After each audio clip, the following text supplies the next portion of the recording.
ಕೇಂದ್ರ ಗೃಹ ಸಚಿವ ಅಮಿತ್ ಶಾ ಬೆಂಗಳೂರಿಗೆ ಬಂದು ಹೋಗಿದ್ದಾಗಿನಿಂದ ರಾಜ್ಯ ಬಿಜೆಪಿಯಲ್ಲಿ ಸಾಕಷ್ಟು ಬೆಳವಣಿಗೆಗಳನ್ನು ಕಾಣ್ತಾ ಇದೆ. ಇಷ್ಟು ದಿನ ರಾಜಕೀಯ ಸನ್ಯಾಸ ತೆಗೆದುಕೊಂಡಿದ್ದಾರೋ ಏನೋ, ಕೇವಲ ಕೋರ್ ಕಮಿಟಿ ಸಭೆಗೆ ಮಾತ್ರ ಸೀಮಿತವಾಗಿ ಹೋದರೇನೋ ಎಂಬಂತಿದ್ದ ಮಾಜಿ ಮುಖ್ಯಮಂತ್ರಿ ಬಿಎಸ್ ಯಡಿಯೂರಪ್ಪ ಮತ್ತೆ ಹಳೆ ಖದರ್ಗೆ ಮರಳುತ್ತಿದ್ದಾರೆ. ಏಕಾಏಕಿ ಹೈಪರ್ ಆಕ್ಟಿವ್ ಆಗಿದ್ದಾರೆ ಬಿಎಸ್ವೈ.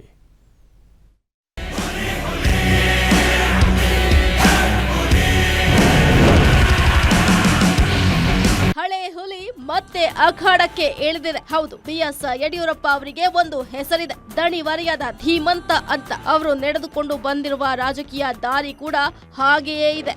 ಎಲ್ಲಿಯೂ ಸಾಕು ರಾಜಕೀಯ, ಸಾಕು ಇದರ ಸಹವಾಸ ಅಂತ ಕುಳಿತವರೇ ಅಲ್ಲ. ಆದ್ರೆ ಸಿಎಂ ಸ್ಥಾನಕ್ಕೆ ರಾಜೀನಾಮೆ ಕೊಟ್ಟ ಬಳಿಕ ಯಡಿಯೂರಪ್ಪ ಸ್ವಲ್ಪ ಡಲ್ ಆಗಿದ್ರು.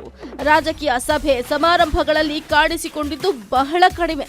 ಆದ್ರೆ ಈಗ ಯಡಿಯೂರಪ್ಪ ಅದೇ ಹಳೆ ಖದರ್ನಲ್ಲೇ ಹೈಪರ್ ಆಕ್ಟಿವ್ ಆಗಿ ಕೆಲಸ ಮಾಡ್ತಾ ಇದ್ದಾರೆ. ಮಗನ ಮೇಲೆ ಮಾಜಿ ಸಿಎಂ ಯಡಿಯೂರಪ್ಪ ಕಣ್ಗಾವಲು.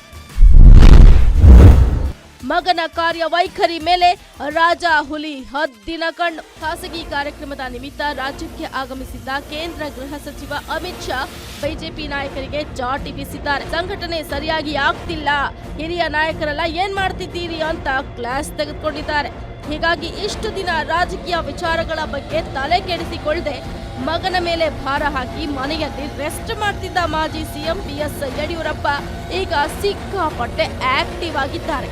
ಬರೀ ಕೋರ್ ಕಮಿಟಿ ಅಥವಾ ಪ್ರಮುಖ ಕಾರ್ಯಕ್ರಮಗಳಲ್ಲಿದ್ದಾಗ ಮಾತ್ರ ಬಿಜೆಪಿ ಕಚೇರಿಗೆ ಬರ್ತಿದ್ದ ಬಿಎಸ್ವೈ ಇದೀಗ ಪ್ರತಿನಿತ್ಯ ಬಿಜೆಪಿ ಕಚೇರಿಗೆ ಬರುವ ನಿರ್ಧಾರವನ್ನ ಮಾಡಿದ್ದಾರೆ. ಅದರಂತೆ ಕಳೆದ 3 ದಿನಗಳಿಂದ ಯಡಿಯೂರಪ್ಪ ಪಕ್ಷದ ಕಚೇರಿಗೆ ಬಂದೋಗ್ತಾ ಇದ್ದಾರೆ.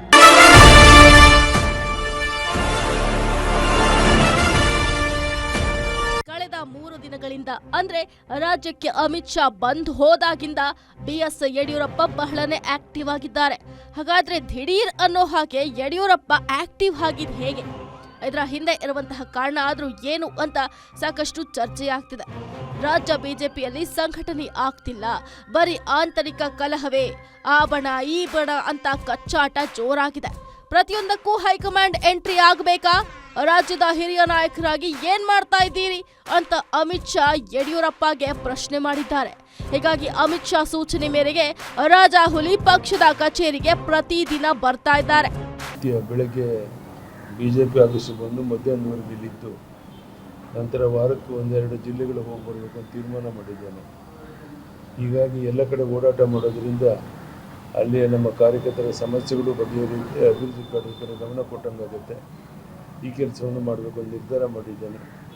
ಸಾಧ್ಯವಾದಷ್ಟು ಮಟ್ಟಿಗೆ ನಾನು ಊರಲ್ಲಿದ್ದಾಗ ಪ್ರತಿನಿತ್ಯ ಬೆಳಗ್ಗೆ ಬಂದು ಮಧ್ಯಾಹ್ನದವರೆಗೆ ಇಲ್ಲಿ ಆಫೀಸಲ್ಲಿ ಇರಬೇಕು. ಇನ್ನು ಅಮಿತ್ ಶಾ ಸೂಚನೆ ಮೇರೆಗೆ ಆಕ್ಟಿವ್ ಆಗಿರುವ ಯಡಿಯೂರಪ್ಪ ಈಗ ಮಗನ ಕಾರ್ಯವೈಖರಿ ಮೇಲೆ ಕಣ್ಣಿಟ್ಟಿದ್ದಾರಂತೆ.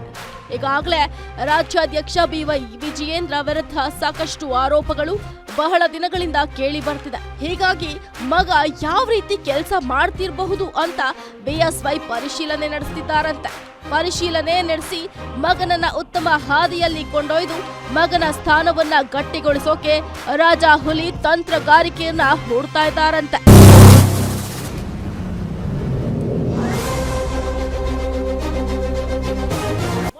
ರೆಸ್ಟ್ ಮಾಡಿಕೊಂಡು ಸೈಲೆಂಟ್ ಆಗಿದ್ದ ರಾಜ ಹುಲಿ ಈಗ ಸಿಕ್ಕಾಪಟ್ಟೆ ಆಕ್ಟಿವ್ ಆಗಿ ಮಗನ ಕುರ್ಚಿಯನ್ನ ಉಳಿಸೋಕೆ ತಂತ್ರಗಾರಿಕೆಯನ್ನ ರೂಪಿಸ್ತಾ ಇದ್ದಾರೆ. ಆದ್ರೆ ಇದು ವಿರೋಧಿ ಬಣಗಳ ನಿದ್ದೆ ಕೆಡಿಸಿದಂತಾಗಿದೆ. ಕಾರಣ ರಾಜ್ಯ ರಾಜಕಾರಣದಲ್ಲಿ ಒಂದು ಮಾತೇ ಇದೆ, ಯಡಿಯೂರಪ್ಪನವರು ಅಥವಾ ದೇವೇಗೌಡರು ಒಂದು ದಿನ ನಿದ್ದೆ ಕಳೆದುಕೊಂಡು ಕೆಲಸ ಶುರು ಮಾಡಿದ್ರೆ ಎದುರಾಳಿಗಳ 1 ತಿಂಗಳ ನಿದ್ದೆ ಕೆಡಿಸ್ತಾರೆ ಅಂತಲೇ ಅರ್ಥ. ಕವನ Shivanna, political bureau, guarantee news.